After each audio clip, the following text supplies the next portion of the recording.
घरी घेऊन जात. मग लग्न कुणाच्या होता?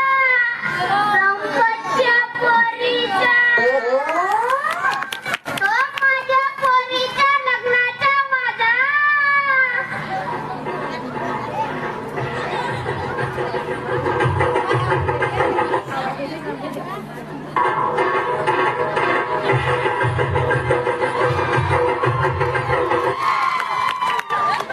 नाव जरी घेतलं तर लोकांच्या मनात धून तयार होते.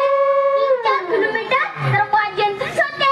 असे धून वाजवत होते, असे धून वाजवत होते. लोकांना खाली नाचायला जागा भेटत नव्हती तर सलाबावर जाऊ नाचत होते. मग लग्न कुणाचा होता? संपतच्या पोरीचा.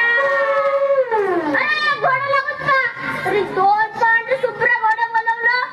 जावाई माझ्या धष्टपुष्ट घोड्यावर बसला ना, घोडा खाली बसला तर म्हणून हे पेहर मध्ये ठेवलं होतं. मग लग्न कुणाचा होता? संपतच्या पोरीचा. अरे तुफान असं मनवाडवणी केलं. 25 आले कपडा तरी कमी गेले. पुरा अलग पेटी अलग.